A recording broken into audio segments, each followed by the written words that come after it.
Hi, I'm Tom Woods, and you're listening to the Libertarian Christian Podcast. Welcome to the show that gets Christians thinking about faith and politics.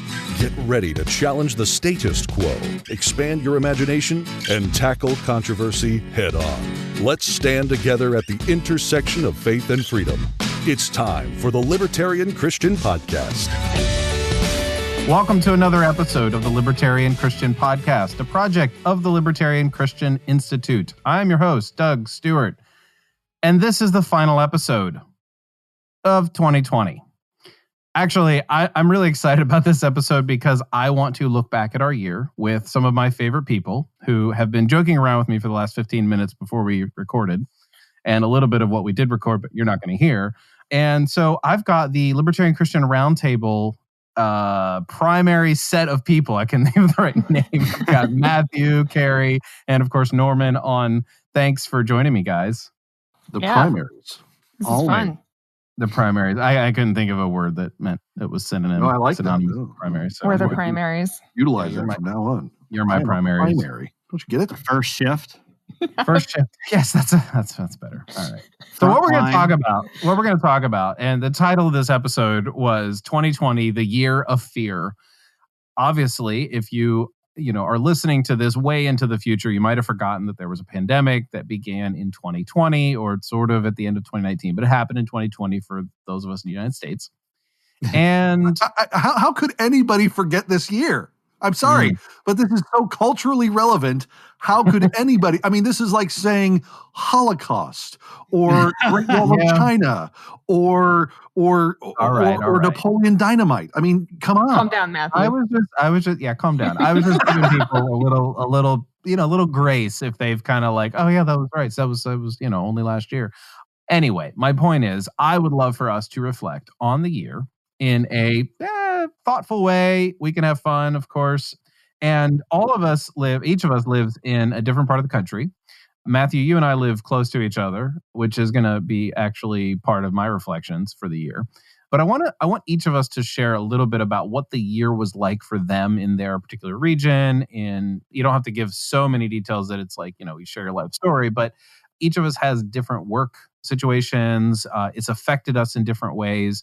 And so I would just love to hear that and then talk about what we observed in other people, both other people around us, on the internet, in our Facebook groups, in libertarian groups, in Christian groups. I mean, there's a lot of things that we can talk about. And then, of course, you guys know what questions we're going to talk about throughout the episode. So I'm going to go first just to kind of set the stage here. I know that there were a lot of people affected by the pandemic in a tremendously negative way, whether it's loss of life, whether it's loss of the lives of their family members, loss of jobs, uncertainty about their livelihood and their jobs. There was a lot of anxiety for me early on in middle to late March into April, figuring out what I was going to do. And I mostly work from home. And, there's a lot of uncertainty about like, well, does that mean people are going to spend money on my services? And does that mean it's going to be difficult for me to get more work? So I had sort of those anxieties early on. On the flip side of that, I was able to experience life with my family. We were at home, and we started new trends in our family. Like we read the Bible and did some family devotional / learning things. Some of that actually was related to the Tuttle Twins curriculum and learning some economics and helping the kids kind of learn basic principles in that regard, plus things, from the scriptures. And so I got to hang out with my kids a lot, for better and for worse. But it was a very good time for us as a family in that regard. I think I swore at my governor a little more than I would have in previous years. Like I really didn't care who the governor was until this year. I mean, Matthew, you know how that went because I've sent you, unpublishable texts. Things that you had to, in good Christian faith, say, Doug, you're not being Christian in what you just said. By the way, I've never said that. No, you've chided me in very gentle ways, but you also understand as well because you're at the forefront, which I'm sure you'll talk about. Another thing that happened to me was I got to spend more time with Matthew. Matthew and I have spent like random bits of time together throughout the years in the past 4 or 5 years because we've lived near each other. This year, I've seen Matt more than like all those other times put together, and we've hung out. We sip bourbon around my campfire in my backyard against government orders with another friend who will remain nameless. Resisting. We were resisting. And, we spent a good amount of time. And it's not just you, Matt. There's been a few other friends where I was actually able to connect with them. And I'm sorry, what? Weird. Yeah. Yeah. I'm sorry. You're not my only friend. But anyway, it's I also learned that when you ask Matt to come over, he will be over very soon. He drives fast. Can I just say though that there's a reason for that, because of your earlier comment of, well, we were just at home and we didn't have anywhere else to go but home. And when somebody says, hey, you want to come over? Boom. Yes, I do. And I'm there. Yep. So, yeah. No, it was good getting to know you and your family more and just hanging out and just enjoying some of our shared lives together in that regard. So my reflection of the entire year was I got a lot more family and friends time. I got a lot more. I'm an introvert. My default is I'd rather, do things just in small groups and with my family and, not go out and do parties and whatever. And so I didn't have to say yes to any of that this year. And I don't have to say yes to it for maybe a little bit longer. But Matt, you made it into my inner circle, so I appreciate you a lot, and that means I'm going to tag you to go next. Oh, well, thank you for letting me in your inner circle. I like the wallpaper; it looks great.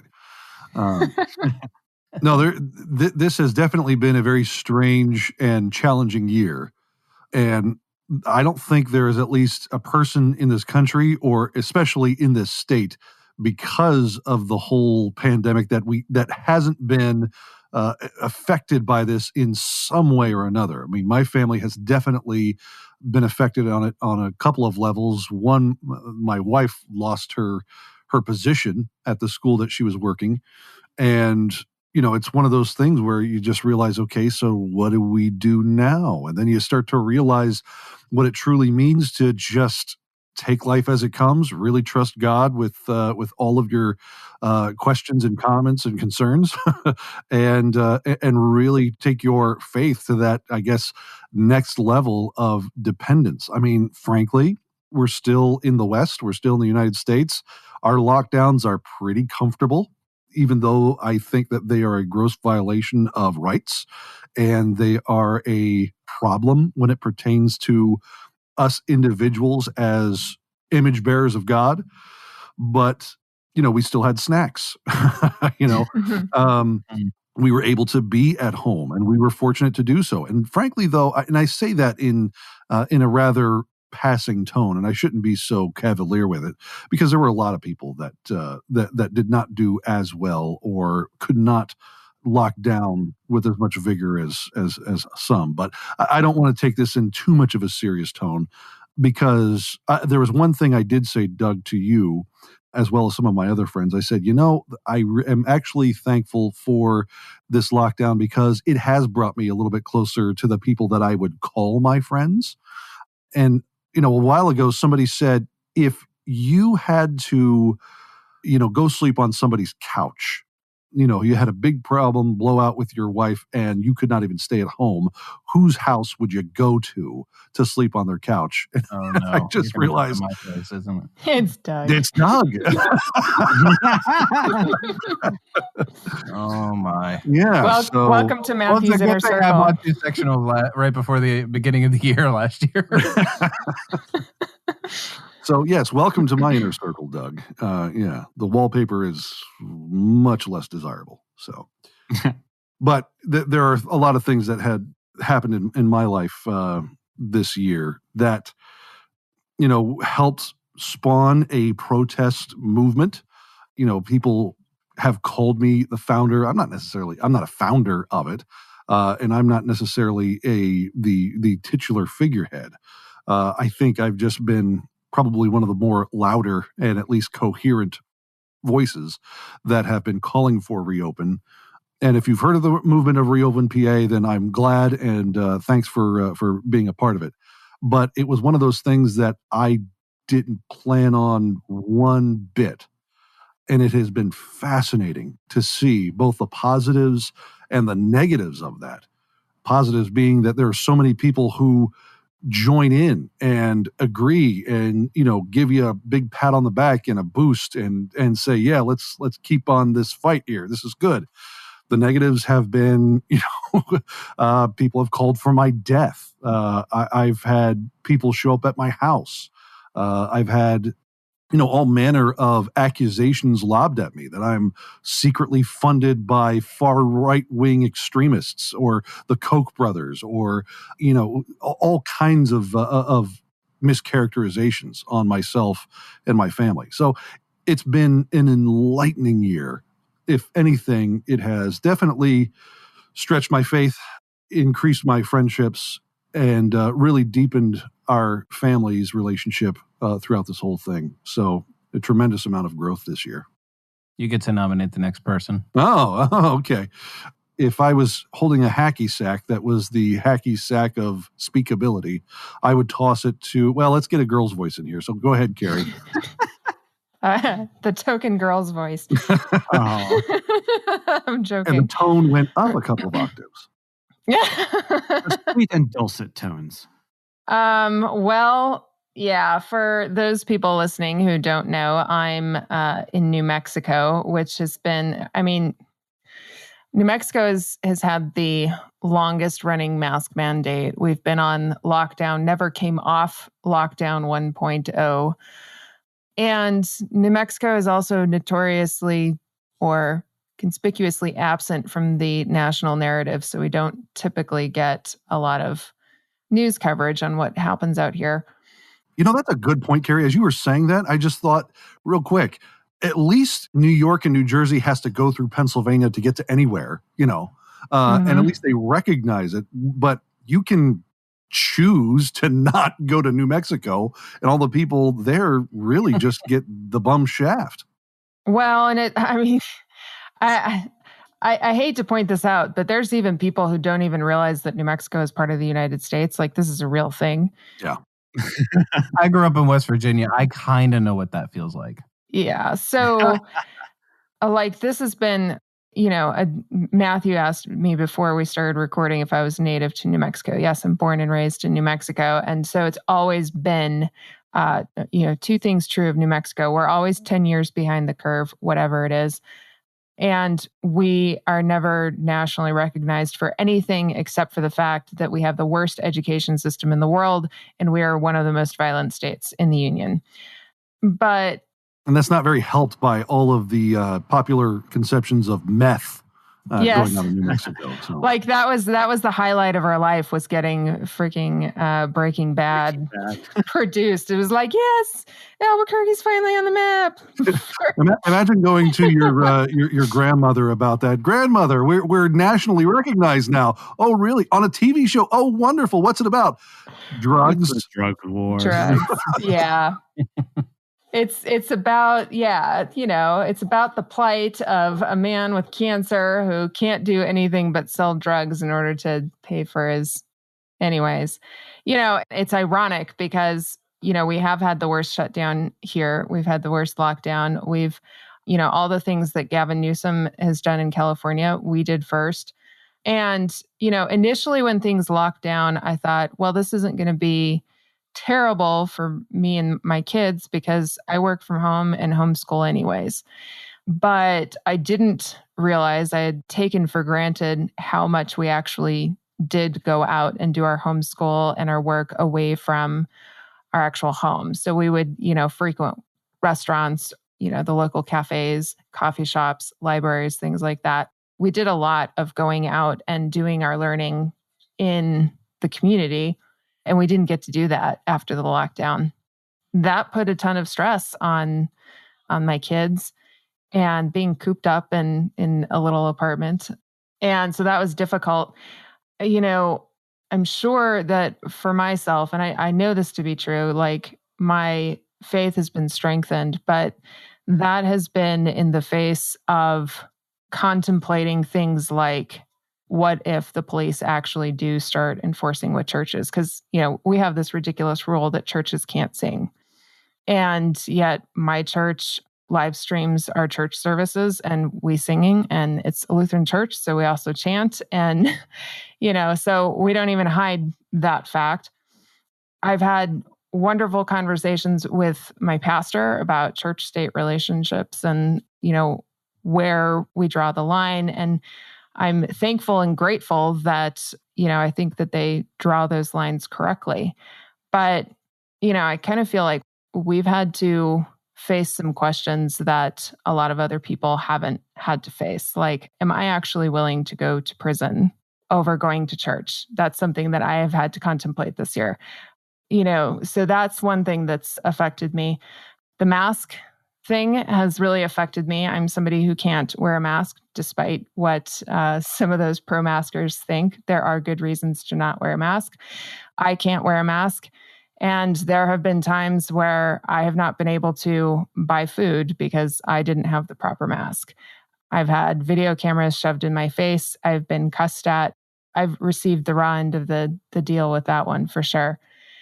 So for us out here in New Mexico, it's been really pretty tough. Tough enough to actually start looking out of state for a new home. And, I'm, like I said, born and raised here, and I love New Mexico. I love the people here, but it's becoming intolerable. And that's the unfortunate reality that we're looking at here. So, as far as my faith is concerned, that couldn't be stronger. But, there's definitely a juxtaposition between that and feeling the pressure from the state. A couple of reflections, though, Kerry. I wonder how many people, because it's myself included, had to have those kinds of tough conversations with their pastor through this thing. Yeah. I guess I feel almost blessed that our pastor, for whatever reason, I don't know why, didn't seem to have that mentality that we just have to go along with the state and do whatever they say. And Romans 13 this. There was a very brief moment in time where I thought maybe he would do that. But I have been able to actually have conversations with them about libertarianism and even anarchism. And, they've since read, his wife has read the book, Faith Seeking Freedom. And so it's actually opened up many, many doors as far as, the people who are in my immediate, circle of people. And so we've been blessed to have a church that I think has taken the right approach. We haven't capitulated to everything, but we're also not trying to use our church as a bully pulpit or doing publicity stunts or anything like that. We're just going about our business. We're worshiping God on Sunday. We're doing what we should be doing. We are following our conscience and that sort of thing. But yeah, I feel for those people who have not had those successful conversations with their pastors or church leadership one way or the other, right? I think even those churches who were almost, militant in opposing the state without regard for those people who had genuine concerns about the virus. I think that was probably a mistake. Yep. I think swinging in either direction, right, is the wrong thing to do. And I'm grateful that our church didn't do that. They've tried to respect those people who have genuine concerns, and they've tried to respect those people who, didn't have so much of a concern for the virus, but were concerned about state overreach and things like that. And I've heard horror stories from both sides of that issue, and it's difficult. Yeah, I guess the pandemic, or in our case, because we've had relatively low cases, we've had very low deaths. All of our numbers are super low, which makes doesn't make any sense. To me, that makes the lockdown that much more enraging. That's pretty insulting. Yeah. Yeah. Because, right now, as it stands right now, it's like we're dealing with below freezing weather, and People are standing in line for 2.5 hours just to get into a grocery store because there's a maximum of 75 people allowed in there. Jeez. And our governor doesn't care. I mean, she even had the nerve to say it's not her fault that people are standing in line for food. Wow. So, yeah. Wow. Yeah.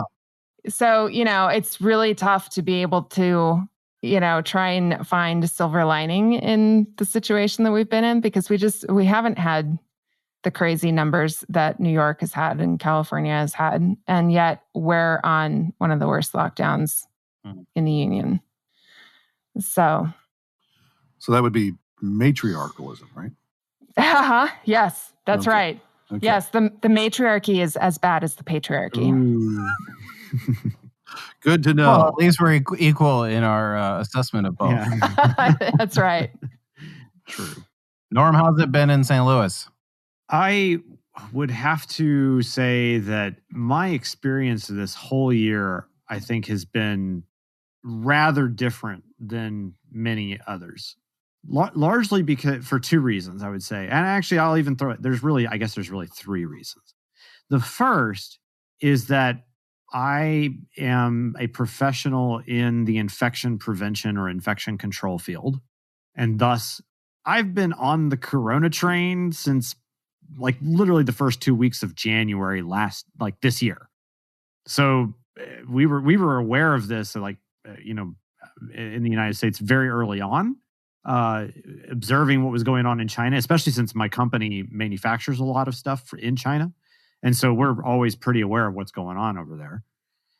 So it's your fault. Oh yeah, 100%. 100%. No, but this is the reality is that we were aware that this was a thing. We saw it coming. We saw what the early reactions from the federal side. And we had, we obviously, when travel was shut down from China, that immediately affects, okay, what do we do? How does this affect shipping?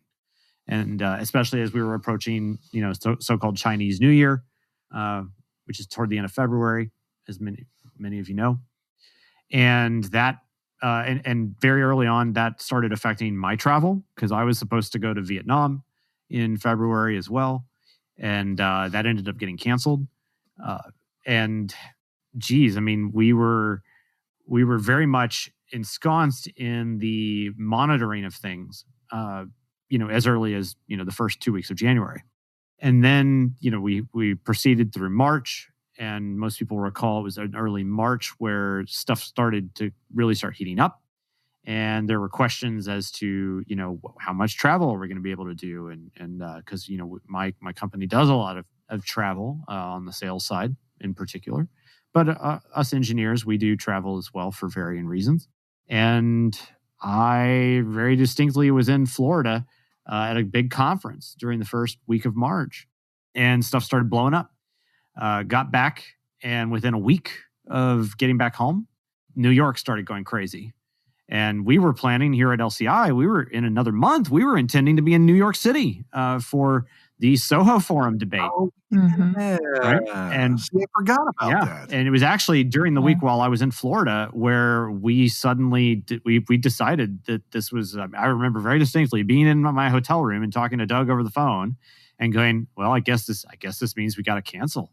We have to now, don't we? Yeah. There's this is going to blow." And so we canceled. We started making preparations, and then it was within a couple of weeks when New York City went on fire. And basically, it was crazy. And we were my company was trying to help out. We were standing up equipment left and right remotely, just trying to help contain things. And it was wild.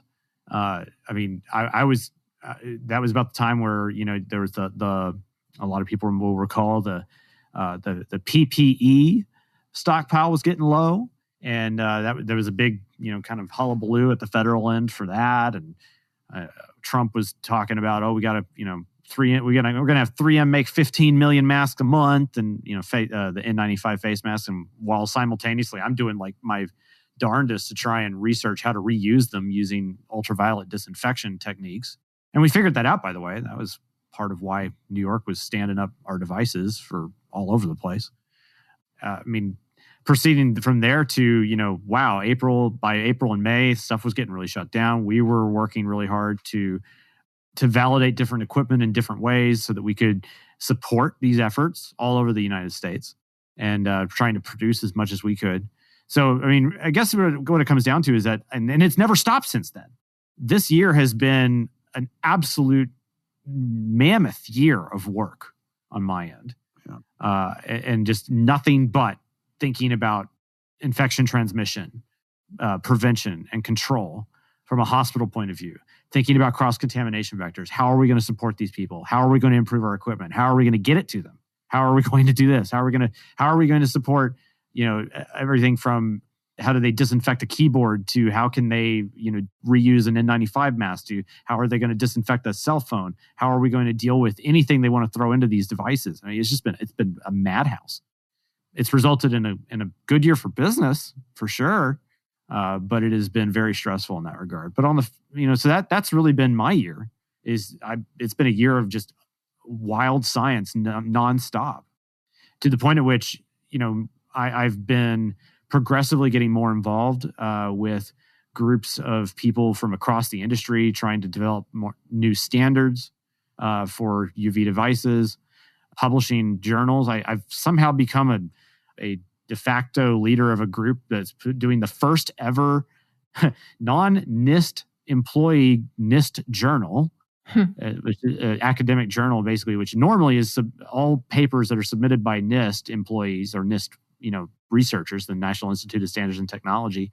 And I suddenly I'm now a reviewer. I'm basically on the board. It's crazy.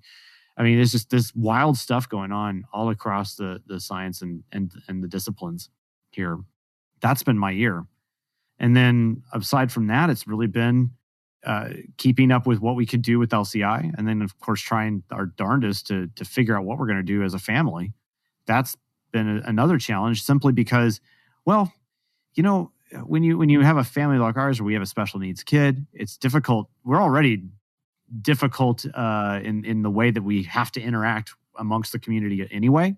Mm-hmm. And so it's just made it it was progressively more difficult, but also simpler on some level, because we couldn't just do what we were already not normal. So transitioning away from the already not normal to just slightly away from that already not normal wasn't as bad for us. It wasn't as big of a pivot for us as I think it was for other people, but it did present us with a lot of extra challenges. And it was interesting because, being part of a church in the community, we were already having issues in trying to get the whole family there. And then, we basically had to start doing, if you think it's difficult bringing, 3 kids who are including a special needs kid into church in a normal day, trying to do it in the middle of a pandemic is just not going to happen. So it's been very awkward in that respect for us. So I don't know. It's strange to kind of talk about it, because it's been the year to me has been so dominated by the science and doing my utmost to support the efforts to try and contain and help hospitals, contain the virus in hospitals, help hospitals to operate within it. It's hard for me to kind of get out of that mindset and see what else is going on. I will say that the disheartening thing to me has been just amongst the range of reactions and things that people have said regarding, COVID itself, ranging even amongst, many of my fellow libertarians about talking about it like it's some sort of hoax, that, this virus doesn't exist. I've even heard people say virology doesn't exist. And it's just I have to wonder what happened to you guys. It just bugs the living crud out of me that how does that become a thing? And I don't understand it. And because I know for a fact this is what's going on, guys. Yeah. Like it or not, we can argue about statistics and whether or not stuff's getting overcounted or maybe undercounted, or what the death rate is, or varying things to that effect, treatments that are possible, the varying ways of techniques by which we might go about preventing things. I'm against lockdowns as well. that's not the issue, but like what are the possible ways of dealing with stuff? Like we can debate sort of things and whatnot, but don't tell me the stuff's just not happening. So that's what's so crazy about it all. And then I think I'll just sort of conclude with, Kerry, you mentioned having to deal with varying Christians and the possibility of, trying to have varying conversations with pastors and whatnot. That has been an interesting sort of thing over here as well. Only in the sense that maybe it's just because we don't have the kind of lockdown situation that New Mexico does. It's not really been a concrete issue over here as to what we needed to do as a congregation. We felt that we had reason to act in all the ways that we've ended up behaving as a congregation, and that's been heartening, I guess, as a corollary to the disheartening. And I mean, to wit, I think the other thing that is notable is that the Churches of Christ, at least, and this is kind of punctuated on some level by the podcast that we just recorded and is now out by the time you hear this, which was the recording we did with the podcast we did with John Mark Hicks, talking about our history in the Churches of Christ, and that we don't have this structural love of the state by any means built into our DNA. And so that helps a good bit. And then I think another kind of final interesting thing is that it was said very early on by our minister at O'Fallon Church that this time would really reveal our strength as a church. Mm-hmm. And I think that is definitely evident amongst American Christianity right now, is that the strengths and weaknesses are now coming out. And whether it is because a church is dominated by a cult of personality rather than by actual worship of the Savior, or if it is that people are just too timid to be able to take anything in other than spiritual milk, if you will, that they're going to have to grow up as a result of this and become strengthened in their faith. And so this is going to weed some chaff out. So, on some level, we can be thankful for that. I'll segue out of this portion of our conversation a little bit. The other night, we had some friends over and we were sort of reflecting on the fact that in our church, our church has done a great job of accommodating about as many viewpoints as possible on this whole thing. I know for a fact that on the elder board of our church, there's a wide variety of people's take on what the church should do. And they've done a really good job of sort of diversifying how they approach it. But what we agreed on in our conversation with our friends is that this whole pandemic has uncovered needs that the church has acknowledged, but were made real during this year. Yep. Yeah. That is so people's true. Needs. And can you expand on that? I want to know what you mean. The one way that we were talking about it had to do with people needing and craving community. And before the pandemic, you could kind of do the very American individualist thing and say, you know what, you come to our church. We really like that you're here in our services and worshiping with us corporately, but you really need to connect with a small group, or what we call in our church, call them life groups. And that's a big deal in our church to push people to like connect with people in their local groups. Cause our church is like 1,500 to 2,000 or more, depending. I actually don't know because we just did an expansion. Like literally our church had a new building. We had one worship service on like second week of March, and then we were shut down. Or we're told that we should shut down, and the church did live stream and all that. But so the church was growing, and I don't actually know what the number is. But anyway, upwards of 2,000 people. And it's you have to connect with people. You have to become part of a life or small group, however you want to talk about it. And before the pandemic, we could just sort of say, hey, you know what? We're doing our job and encouraging people and always talking about finding a small group and a life group, et cetera, et cetera.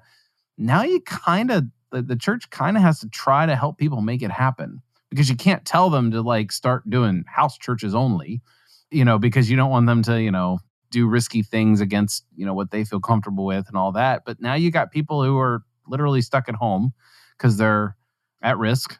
Well, how do you do that? And so we've had to sort of puzzle over what does it look like to meet the needs of people who can't meet, but also meet the needs of people who are craving to have community. I mean, I remember in the summer we went to a friend's house, friends of ours. They took their TV and put it on a table outside, and people socially distanced outside. And I mean, it was beautiful weather, and we worshiped that way with our church's live stream. We did that for a few months, and then it shifted because of weather and other concerns, other reasons. It just kind of transitioned into other things. But that's kind of what we meant in our conversation. Norm and Kerry, you kind of affirmed that, or you didn't say amen, but if I were preaching, you would have. So I don't know if you have your remarks on that as well. Go for it, Kerry. Oh, well, I think my perspective is maybe a little bit more of a can of worms, but the things that I have noticed in my circles online in particular is what I call the anti-abuse community within the Reformed Church. The anti-abuse community, I think, within the church is having to really come to terms with even their own message and what's been happening in the church, the problems with abuse in the church, and being able to see that abuse as coming from the state as well. And not just that, but also like what you were saying, Doug, meeting the needs of people in spite of all of that. So what I've observed throughout this whole thing is lots of people who want to care for other people, who want the church to be the church and to not just love each other, but, reach out to those in need. It's causing just the juxtaposition between the reality of the pandemic, because I wholeheartedly agree with Norm. This is real. It's not a hoax. But having to deal with the realities of a pandemic, while simultaneously understanding that things like abuse of power in the government is also a real thing, and rights matter whether you're being abused by a spouse, or a church leader or a politician. And so those conversations have had to start happening, and I've seen it with a few people. But yeah, that's just sort of the things that I've observed in that regard. I think the way in which I've seen this, I think most evident has been in the way in which our church has rallied together. Like even in just seeing, the uptick in online participation.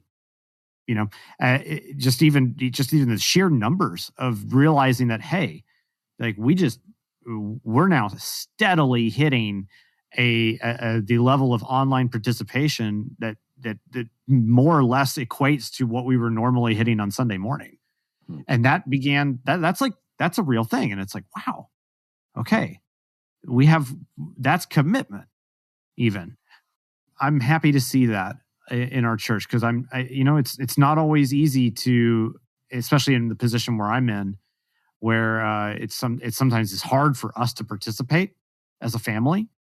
To see that in my brothers and sisters at the congregation, to know that they're present, they're there, they're supporting, and which means that indirectly they're supporting us as a family. That's evident, and I really appreciated that. From our congregation. I also see, however, the relative responses or things I've heard from other people in their congregations, and realizing that is not the case, and that tells me something else that's going on, and something unfortunate, if you will. So I think that's kind of what I feel with regards to that. But that's where, for us, I think it's been heartening to kind of observe. There were a couple of things, Norm, as you were talking earlier, that really struck me. And it's one of those things that you just kind of want to see on the other side of all of this. If you could fast forward the tape about 5 years, yeah, I would love to hear the conversation at some point. And this might be coming to grips with some of Americans' idols, not American Idol, but right. but some of the idols that Americans have held to, and not just within the church, but also just in American culture in general. the differences between respecting science and scientism, or the abuse of scientific authority, or not at least adhering to some sort of scientific authority. Where does that all blend in and come into? And I think how does the church respond to that is a big aspect to this, because I agree wholeheartedly. This has had a winnowing effect on the church as a whole. And I actually think that's a really good thing in the long run of it. It was somebody said it to me early on in the pandemic, but if you hold God as sovereign, you have to look at this thing and realize God chose to limit his worship. And I just thought that's fascinating to think of it in that way. That if we're going to, as church goers, just play the church game, and if we come up against a situation where we're just not able to play that game anymore, we have we're confronted with something. Are we going to say this is a real thing, or are we going to say, it's just a game I've been playing and I'm going to let go of it? So having that winnowing effect by COVID-19, I think in the long run is going to be a very good thing. But out of all of us, I would say, and especially within the church community, the group of people that have had probably the most fantastic year during COVID-19 is post-millennial dispensationalists. I think Where are you going with this? Premillennial. Sorry, premillennial dispensationalists. Oh, okay. I gotta say, those are opposite. Yeah. Opposite. Yeah. Oh man, yeah. Well, I don't want to get that's a great. We've talked about this before. Probably a little off trail here, but since we've sort of ventured into a little bit more uplifting, upbeat, Matt, I want to know from you. I'll start with you. What is something that happened this year during the pandemic that you didn't predict? And obviously, I mean, everything around 2020 is roughly about the pandemic, although life did go on in ways that weren't super affected. But what went on? What did you see happen that you didn't predict, but was a pleasant surprise? A lot of things, but I would say, other than hanging out with me. Well, okay. Well, that takes away the third one.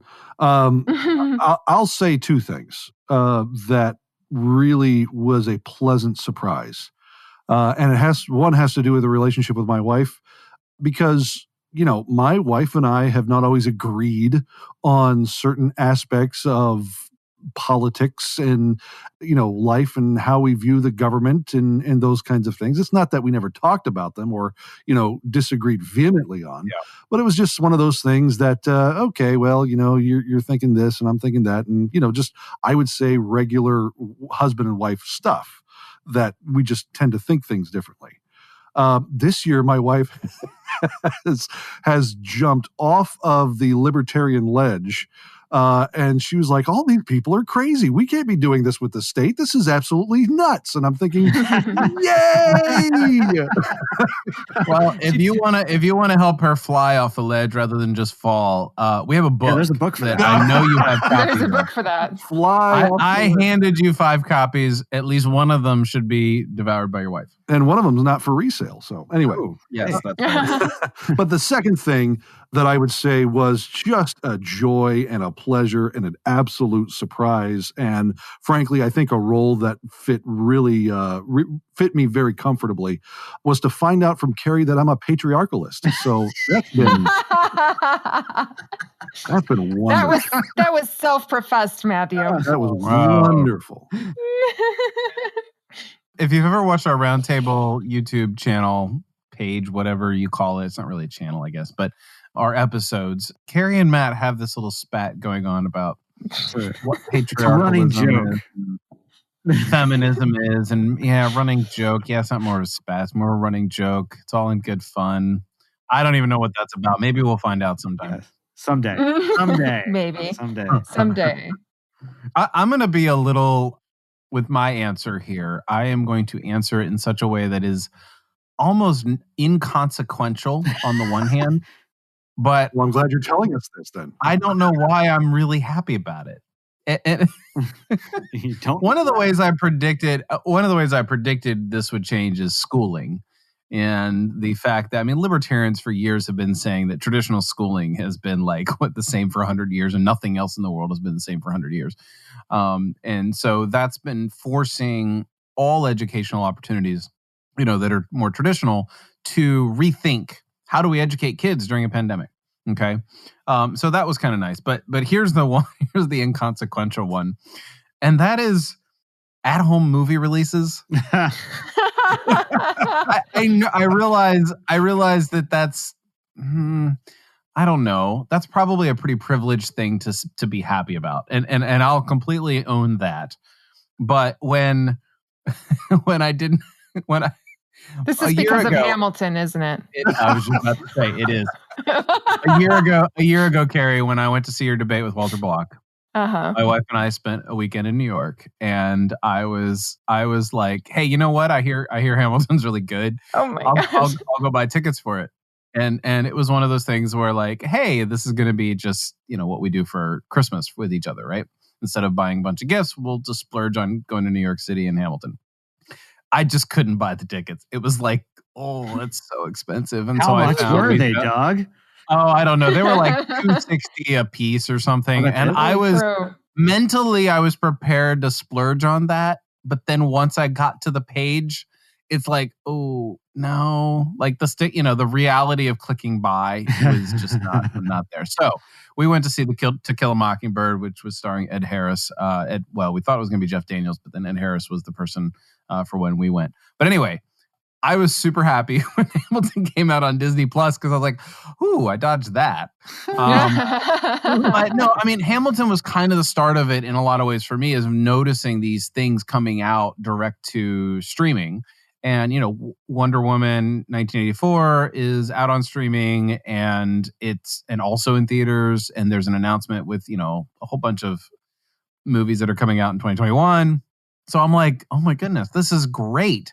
Because, it's a huge effort for my wife and me to figure out how to pay for going to the movies. We got to get childcare, you got to buy 2 tickets, all this. It's like, wait, we could just buy it and stream it at home. And, we can enjoy the sound and, experience on our HD TV. So I know that that's kind of a privileged thing to say, but I'm really happy about that. And also, streaming, just direct to streaming stuff. I mean, it's just great. I don't know what the pipeline looks like for late 2021, because I know that there's a lot of studios that aren't fully up and running and all that. But I don't know. That's you look at coming from the entertainment industry as my first love. The old standby of direct to home video movies. You kind of had that conversation in the back of your head. You're like, well, I guess somebody at the studio wised up and said, this is never going to fly in the theaters. Let's just send it to the home video. Well, it's a whole different thing now, though. But it's a whole different thing now because people are like, oh, great. I don't have to go out to the theaters and I can see this at home. Yay. Yeah. Except whenever Disney Plus charges $30 for Mulan. But that was a bad movie.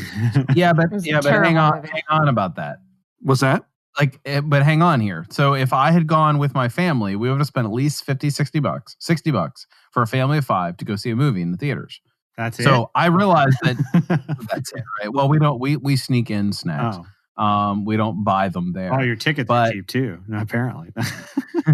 Okay, whatever. $60+ wherever you go. Yeah, anyway, gosh, where's Norman going to see the movie theater? He's going to the theater that's like what the end of Wall-E looks like. Yeah, the Ritz-Carlton in space. Anywho. I'm not sure I know what you're talking about, but I'll just give you the benefit of that. Wait. Wall-E on Earth or Wall-E in space? Because those are 2 different things. All right. Gosh. What is happening? That was a reference that I don't know. So let's just. I'm gonna rein it in here and say it's cheaper for me to pay for Mulan to go on Disney Plus Premium, whatever it is. So anyway, I realized that for a single person who wants to just watch a movie, $30 is way more than a movie ticket. But anyway, that's that. We digress. All right. Pleasant surprise, Norman, Kerry. Well, can I talk science again? As long as it's real science. Just put on your really geeky voice. Yeah, let me put on my geek hat for a second and just say that. So as I mentioned, I deal in UV technology, And I think the pleasant surprise has strangely been that suddenly my profession has catapulted itself into the front runner of useful technologies to combat viruses in air disinfection and hospital rooms and elsewhere. And that's been really kind of cool to see. I mean, suddenly, like, my expertise is like in massive demand. Yeah. We're running gangbusters, and I'm at the forefront of a research field that's actually like consequential right now. It's been pretty cool in that regard, at least. And you really do feel like you're actually making some serious progress and combating something at a real level that's going to make a difference. And the thing is that I think prior to this year, there's a growing realization, and I mean, most of our listeners will not really be aware of this. So that's why I kind of have to say, you got to let me geek out for a second here. But like, hospital acquired infections are a real problem across the world. 300,000 people in the United States have died, potentially, we'll say, due to COVID. We're approaching somewhere in the vicinity of 1.5 million or more across the world overall as a result of COVID. That is on the order of how many people die per year just from hospital-acquired infections across the world. Anyway, now and it's a massive problem. It's something where preventable disease is becoming a bigger and bigger problem. In fact, because of multi-drug resistant microorganisms, or MDROs, and this is something that we have to combat at an institutional level. And by that, I mean at the hospital level. It's not just something where, an individual can just go like, oh, I'll just pop another pill and it'll be okay. That's kind of the point of the problem, in fact, is that the problem with, over prescription of antibiotics and whatnot has led to drug-resistant microorganisms. And that's why, if you've ever heard of MRSA infections, well, that's methicillin-resistant staphylococcus, or CRE, carbapenem-resistant, or VRE, vancomycin-resistant. And I mean, again, I can nerd out all over the place on this stuff. You're looking this up in a glossary, right? No, I'm going right out of my head here. I talk about this stuff all the time, man. We'll put them in the show notes page. Yeah, we won't. Links on the show note page for all of the things Norm threw out there out of nowhere. Translation available at the bottom. But the point is, though, is that this has not been something that certainly not the greater population has been aware of. That hospitals understand that there's an issue, but there have been structural issues that kind of either diminish the desire to go after solutions or disincentivize going after solutions at times. That would take about an hour to explain, but what we're seeing is this growing realization that patient care matters in this regard, and that our technology that we use and implement is important in that regard. That UV technology in particular is important. So anyway, the whole point is that this technology is something that I think a lot of people don't see as part of progress that is occurring constantly around us that improves people's lives. Yeah. Most of us have no idea about what's going on behind the scenes on any host of a multitude of fields that makes things work, whether that's healthcare or high technology for microelectronics or all sorts of different stuff, right? These are, so to be at the forefront of one of those things and to see that happening before my eyes and watching the progress occur has been pretty cool. There have been unexpected rock stars, epidemiologists being one of them. Yeah. And definitely your profession, I can see in 2019 at the hotel bar, somebody saying, hey, so what do you do? And you say, well, I'm in the field of UV disinfectants for hospitals. And them just going, oh great. But now you say, and you're like, oh, wow, that's really necessary. Thank you. Yeah. So I don't get the free coffee though at Starbucks. Kerry, how about you? What have you found surprising but pleasant? Well, I know you're in New Mexico, so I'm stretching. I think that my pleasant surprises have just been in my own personal interactions and personal experiences with people. unfortunately, that doesn't include anything that has anything to do with New Mexico. That's sort of been one great big disappointment after another. But, I actually, can I say something I've been pleasantly observing from about even your side, Kerry, is your promulgation of your own educational ventures and your classes that you offer and how those have grown. I think that's been pretty cool to just observe from the sidelines. Yeah, my courses have been wonderful, and I've had now 2 sessions. I've had the summer session, which was the inaugural session, and then the fall session I just wrapped up this week. They've been wonderful, and my students have really loved it, and maybe they've been pleasantly surprised by the courses, and just this idea that they can have these intellectually stimulating conversations that both challenge them, but don't turn into this, argumentative nightmare that you typically find on social media. So, I think that has been sort of the silver lining or bright light in my experience has definitely been my courses. They've been wonderful. And I've been invited to develop a course to teach teachers how to use the Socratic method in their classrooms. And so that's what I'm doing right now. Hey, so throw out the website, just if you have homeschoolers out there, you want to learn with Kerry, where do you go for that? Yeah, so courses.mereliberty.com. I have classes for middle schoolers, high schoolers, and adults. And basically it's teaching the skills of critical thinking through the Socratic method. And our conversations are centered around, the principles of a free society. Novel thought. And, yes. And they've really been great. I remember one of my students when he first started, he was a middle school student, and his mom reached out to me at the very beginning, and she was kind of worried. She said, this really seems like it's over my son's head. I'm not sure that this is a good fit for him. And I said, well, this is actually an opportunity for him to stretch his brain. And so what he's experiencing is not unusual. It's completely normal. And by the end of the course, he had decided that what he wants to pursue is studying Austrian economic theory and libertarian philosophy.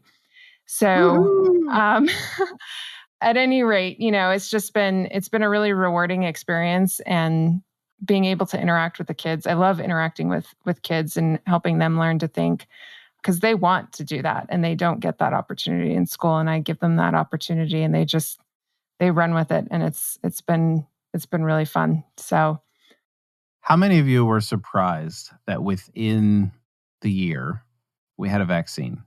I was surprised. We can criticize how it came about. No, it wasn't free market. Blah, blah, blah. I'm just like, are you surprised that it exists at this? We're ending the year with a vaccine, and as critical as we can be about all kinds of things, it exists, and that is a first in history. You want me to tell you why I'm not surprised? Yeah, please. So, sorry. We could double the length of this episode and have a debate.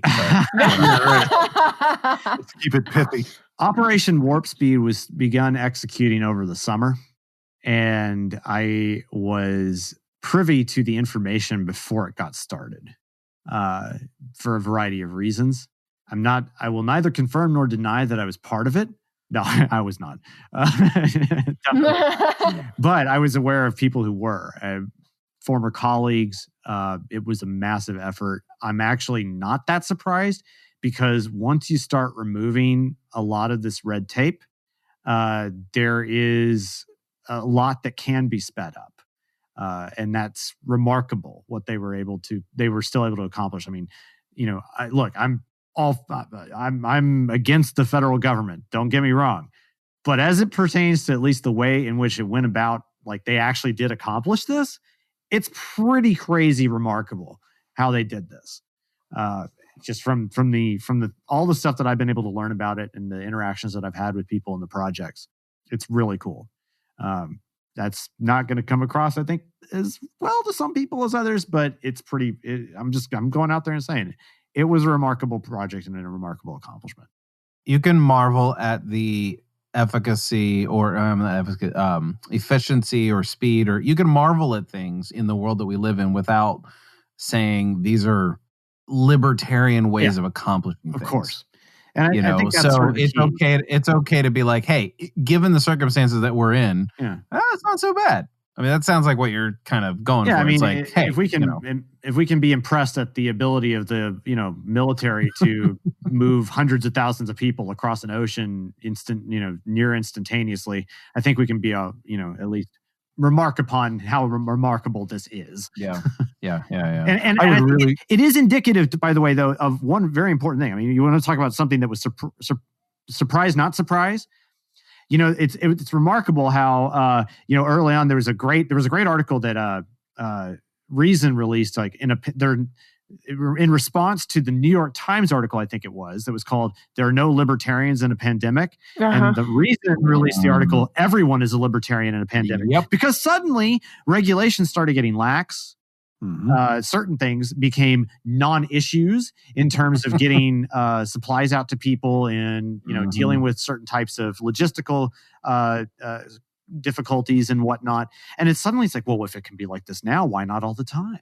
And so that's really the lesson behind the vaccine here as well, is that medical advancement can happen a lot faster if the government just gets out of the way.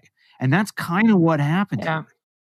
I'm having conversations with people just on the fact of how much occupational licensing is silly, and it's because of this pandemic. They say this is just ridiculous. They're holding these things over our heads to make money. Well, and I've pointed out to people, if you recall, way back in March when things first started shutting down, the market responded famously. Oh, yeah. Like you had independent labs who were stepping up right away saying, hey, we're gonna create tests. You had Comcast offering services for free to people so that they could work from home. You had all of these big corporations who were willing and ready and able to actually adapt and move forward and work through this pandemic. And the thing that stepped in the way and screwed everything up was the government. Every time. Every single time. So, I'm probably less excited about this vaccine than maybe Norm is. But even in spite of that, I still absolutely believe that all of the scientific research and the manufacturing and all of that stuff should be left to the free market. And, let the market make these determinations. Let the consumer decide what to do with it.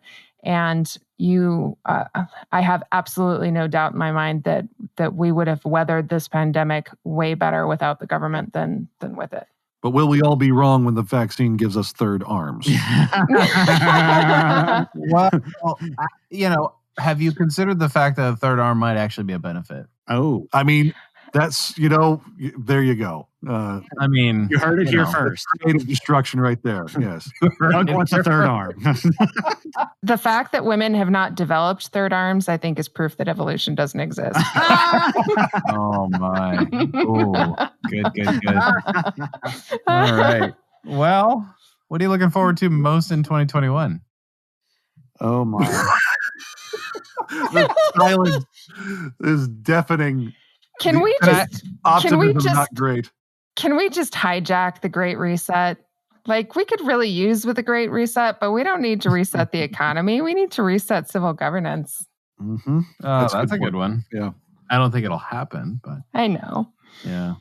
Well, I'll just say that I think in 2021, we'll start realizing that the Great Awakening was not as good as the Great Awakening and far less necessary. Or there you go. Thank you. Yes, Matt. Yes. It's late. I'm going to go with my pretty selfish, inconsequential, privileged. This is what I'm looking forward to. And I know you're all going to laugh. Hamilton too? No, it's almost worse. Oh no! I'm really looking forward to the MCU being available. Oh Lord! We have gone an entire year without anything from the Marvel Cinematic Universe. And look what happened. I mean, come on. Yeah, right. I mean, correlation, man. Correlation is causation. Yep. Yeah, That's right. Backward correlation. No, it's so crazy. Like, I think only because this week there's been trailers coming out for those things coming out in 2021. And so I'm excited about those things. There are some personal things in my life going on that I'm pretty excited about. But in terms of what's going on in the broader culture, I am interested to see, one, how the incoming Biden administration handles a lot of things. Not because I'm like worried per se, although I am in some ways, but just like, how is this going to be different? Because it's going to be, I want to say the word normal, and I don't mean that in like a positive way, but just like a normal type of like what you would expect from a president who should be doing what he's trying to do. But also, what is going to happen as the vaccine gets, adopted, however you want to say that, how people are taking the vaccine and how herd immunity is increasing.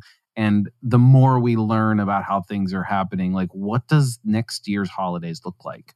Are we, how is it going to be? Like, is my governor just going to be like, all right, your masks are no longer required, but only recommended? Or is it going to be like, hey, we're all done? Or, it's obviously going to be more slow and measured or whatever. But like, I don't know. I'm just like picturing a world a year from now thinking, am I going to go to one of my grocery stores and they don't care if you wear a mask? And I'm going to go to a different place and they're going to be like, yeah, masks are still required. We're still a little worried, or whatever it might be.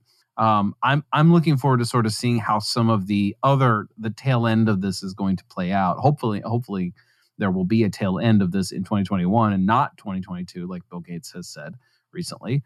And so, but at the same time, credit where credit is due, or whatever. Bill Gates sort of predicted that this will not be over in 2020, and he was right. Like, we all thought, oh yeah, we'll handle this in a few weeks because it only takes 2 weeks. So if we take 5 weeks, it'll definitely be done.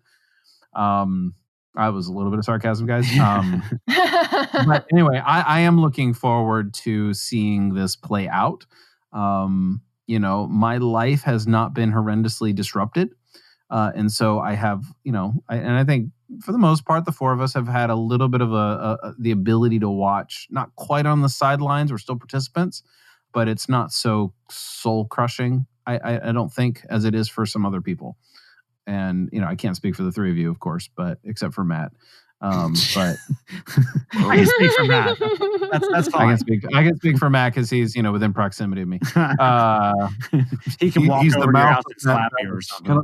Anyway, that's my long answer to what I'm looking forward to in 2021. I want to dovetail off that because I think for me, I'm kind of looking forward to the retrospectives on some level because I've again, I've been so involved with this since January that it's like watching science happen on fast forward. It's so wild to kind of even just articulate it even tonight in this way. So much has been learned in fast forward mode. So much has been done in the most rapid way you could possibly imagine. And there's been so much where, this has been learned and some of this gets learned in retrospect.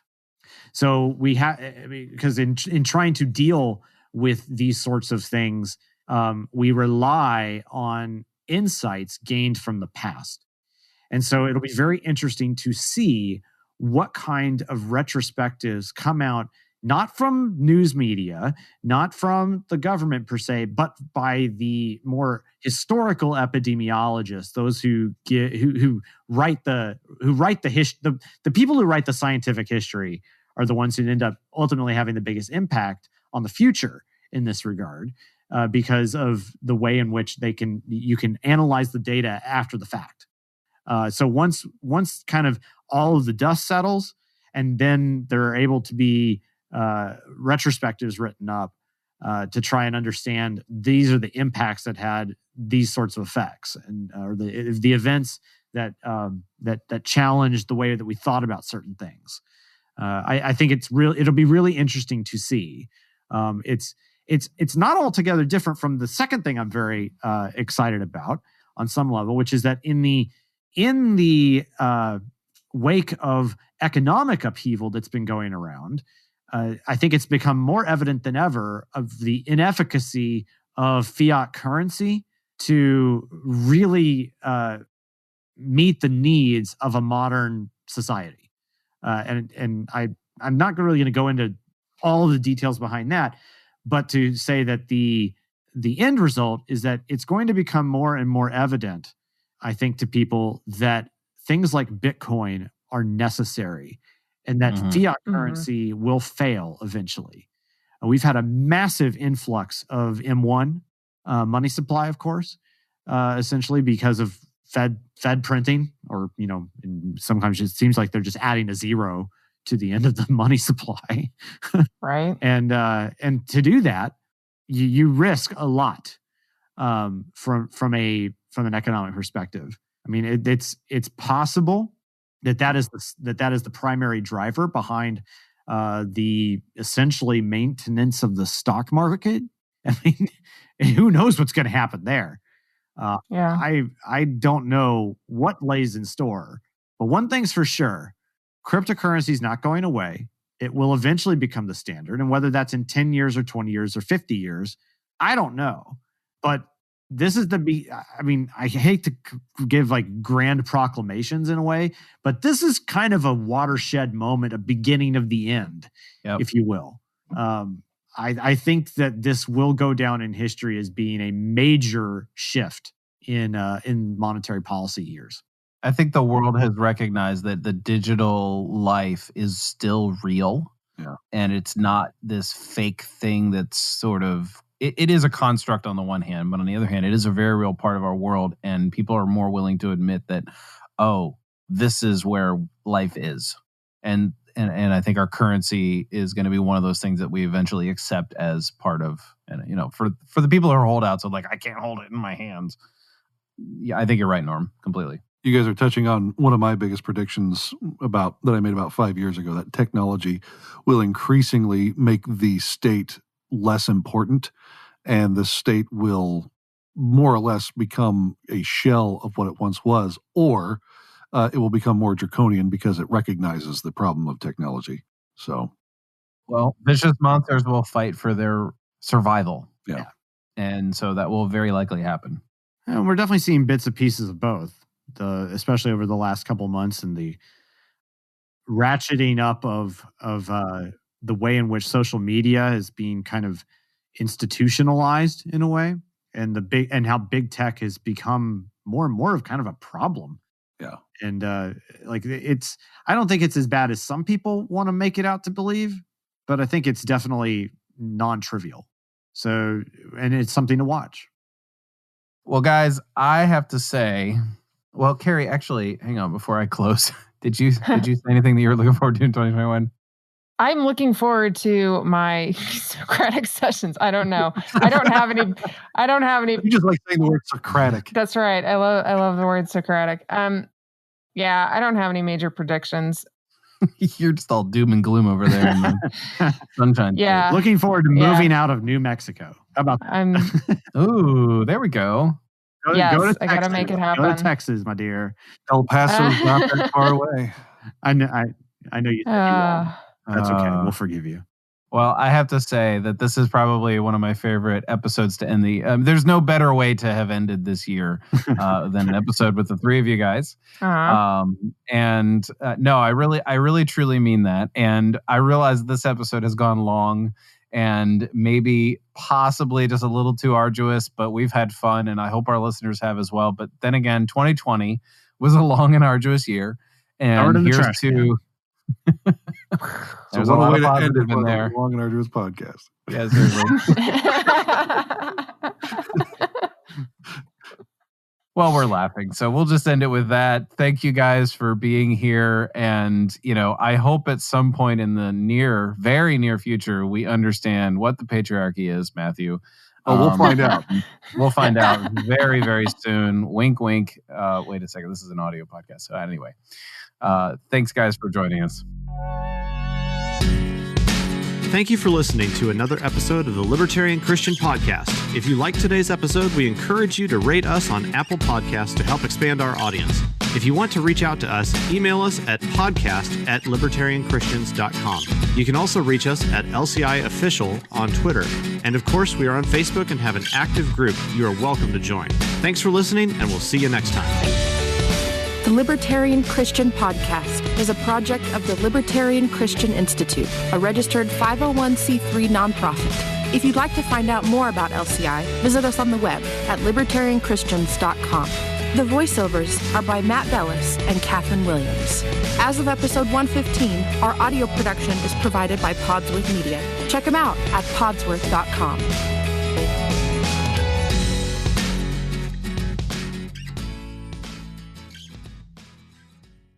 Okay, so Kerry and Matt, I've done half a dozen or more episodes with you on the Libertarian Christian Roundtable, which is our YouTube channel. Mm-hmm. And we've known each other. And I hear these jabs about patriarchy. And we never really talk about what it is because it's obviously not the topic of our conversation. So sure, I understand the patriarchy there like an evil patriarchy. That's right. It does. And I understand the patriarchy could be like taken one way or another. I don't really know what you mean, Kerry. Can you fill me in here? Well, before we really get into the meat and potatoes, we do need to set some boundaries here, and I think we need to give ourselves proper names. I mean, at least let people know where we are on each side. So feel free during this recording, Doug, to call me the patriarchalist, and feel free to call Kerry Collarbone McShoulderface. Oh my gosh! McShoulderface. No, Matthew, gosh darn it! Oh, because now we have to explain that. No, we don't. No, that needs no explanation. No explanation. If anybody has been paying attention to LCI or Kerry Baldwin in the past year, there is no question what that means. So let's move on. Yeah. Notorious. Okay. So anyway, Kerry, feel free to enlighten us on why you hate me. I don't hate you. Well, why you hate everything that I'm about as a patriarchalist? Okay, so let's get one thing clear. I don't think that you're a true patriarchalist. Oh, well, now you just ruined the joke. Oh man. So what is a patriarchalist, Kerry? What do you think Matthew isn't? Well, so the reason why I don't think that Matthew is a real patriarchalist is because he's willing to have a conversation with me. Oh, I'm done. That's most patriarchalists won't converse with you because you're a woman? Yes, and because they can't get past my collarbone. I'm going to leave that unremarked. Distracting. That's all I'm saying. Well, they decided to make a big deal of it, so then it sort of became my calling card. So if you were to say, here's an example of a patriarchal society by which Matthew would subscribe to, what would you say is the patriarchal society that you abhor? So I do not hold to what is known as quote unquote biblical patriarchy or father rule. I don't think it's actually biblical. Okay. Father rule? Mm-hmm. We're not talking Catholics here. No, we're not talking Catholics. What is father rule? I've never actually heard that phrase. Let's go down that rabbit hole. So, gosh, do we have to? So this is the Doug Wilson thing. What do you have against Doug Wilson? The man is a saint. No, wrong. Absolutely wrong. Word. Dude's Hey, not are you a saying saint in the same of like Catholic saint or saint as in as in he's a brother, we'll see each other in heaven. Mm. What? Oh my word. Wow. Kerry Baldwin. Okay.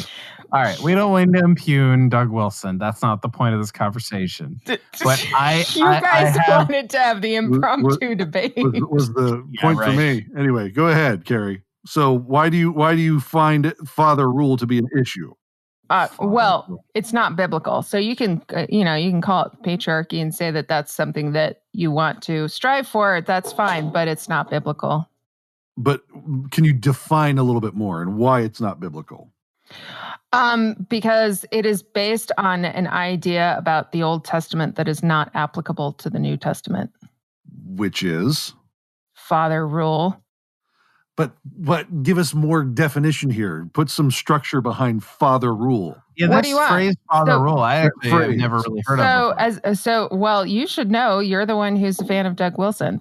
Father rule is the idea that, at least in as it relates to me as a woman, that I must be under the rule of either my father or my husband. And if I'm single, then there's a huge problem. Now, I have no idea where you get that from. Well, okay, I'm going to put Doug Wilson on the shelf for now, okay?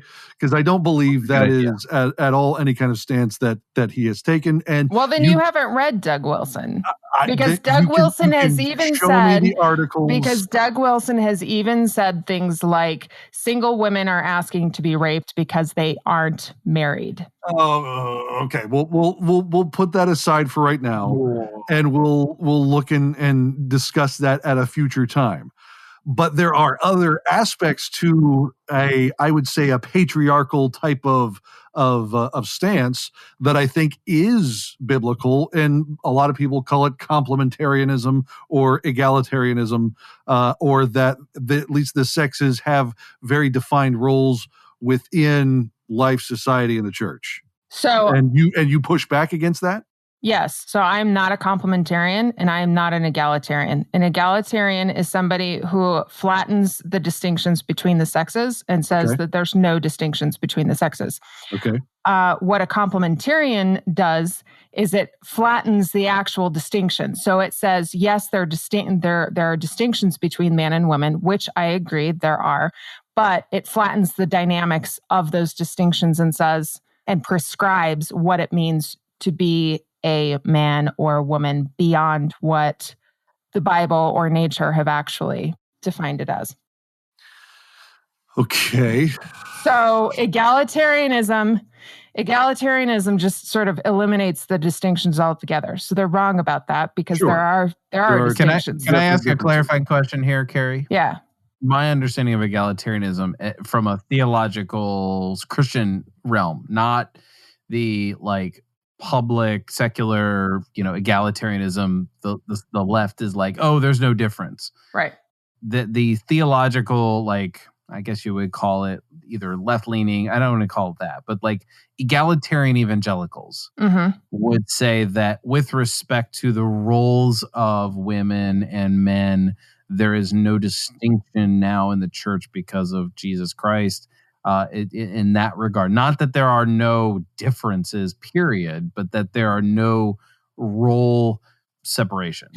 So, as I understand what the theological egalitarians are doing is they're saying that you can't actually talk about the roles in the church as being separated by gender in any way. So, I do hold to male-only ordination, to qualified male-only ordination. The problem that I have with that, though, or with the complementarian view, is that what they do with manhood and womanhood is they try to define manhood by saying positively, this is what manhood is, but then they define womanhood by what it is not. So it's a negative definition. It's whatever man is not, and that's not. That's not fair. Well, it's not accurate because it also denies the similarities that we do have just by virtue of the fact that we're human beings. So we have more similarities than we have differences. But it goes, I think, too far in trying to prescribe what it means to be feminine versus masculine versus whatever. It tries to put people into a box. That's a box that I've never fit in. And I've been told things personally, my interest in theology is sinful because I'm a woman and it's supposed to be my husband's job to be interested in theology. So, that's just one example. Wow. So I don't even give those type of people the time of day, Kerry. Well, but here's the thing: that is sort of the sentiment that has infected complementarianism. Yeah. At one point in time, complementarianism was just there are distinctions between the sexes. They both matter. They both contribute to society. But we do have these roles in the church. Fine. Where only males can participate. Fine. I don't have a problem with that. Right.